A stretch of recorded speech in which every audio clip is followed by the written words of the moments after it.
दोस्तों नमस्ते। मैं डॉक्टर तांदुलकर आपसे जॉइंट्स पेन पे आज हम बात करेंगे कि जॉइंट्स पेन या नी पेन के लिए हमने क्या मेडिसिन देना चाहिए इलेक्ट्रोहोम्योपैथी में, और उसे जब भी जॉइंट्स पेन और नी पेन होता है तो ऐसे कंडीशन में एज, जेंडर और यानी मेल है कि वो फीमेल है और उसकी पास्ट हिस्ट्री, प्रेजेंट हिस्ट्री, यह सब चीज़ें हमें मालूम होना बहुत इम्पोर्टेंट होता है।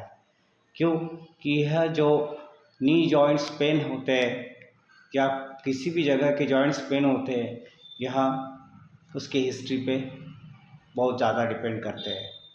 दूसरी बात कि यहाँ पे बोन डिजेनरेशन में हमने क्या मेडिसिन लेना चाहिए, कार्टिलेज डिजेनरेशन होता है उसमें क्या मेडिसिन लेना चाहिए, लिगामेंट्स के अंदर डिजेनरेशन होता है उसके अंदर हमने क्या मेडिसिन लेना चाहिए।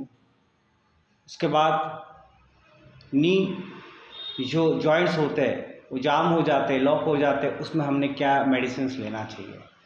तो इस डिजेनरेशन के कंडीशन में हमें बहुत ही भयानक सिम्टम्स इसमें दिखते हैं, वो है पेन और वहाँ पे स्वेलिंग। यहाँ दो सिम्टम्स हमें दिखते हैं और इसे हमने ठीक करने के लिए इलेक्ट्रोहोम्योपैथी की मेडिसिन्स में हम जो प्रोटोकॉल्स देते हैं वो है आपका C3, S3, WEN1, F1, A2, L1, WE और RE।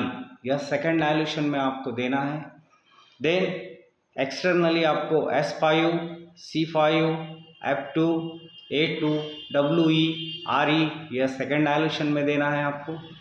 और इफ़ अगर कॉन्स्टिपेशन होगा या ओल्ड एज में मोस्टली पेशेंट में कॉन्स्टिपेशन पाया जाता है या गट्स क्लियर करने के लिए हमें /C10, वर्म-2 और YE और S2 या सेकेंड डायल्यूशन में हमने देना चाहिए, या अगर ज़्यादा है तो हमें फर्स्ट डायल्यूशन में भी हम उसे 20 drops BD half cup of look water में देना चाहिए।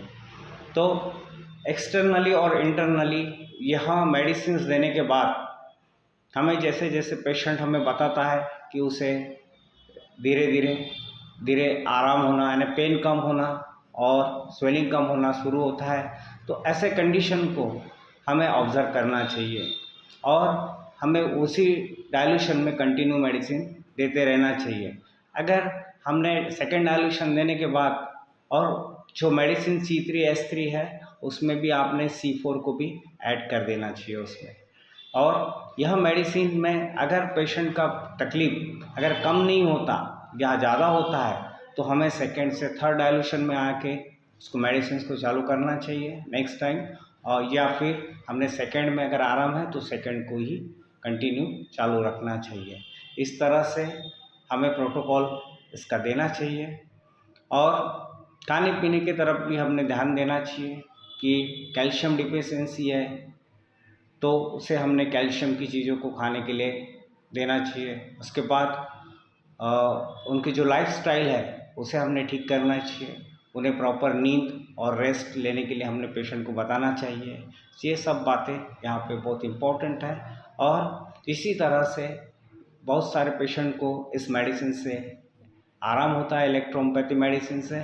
और आपके पास अड़ोस पड़ोस अगर कई पेशेंट है इस तरह के तो प्लीज़ उन्हें यह वीडियो शेयर कर सकते आप और इलेक्ट्रोहोम्योपैथी में आप इस तकलीफ में आप लाभ ले सकते हैं इलेक्ट्रोहोम्योपैथी से।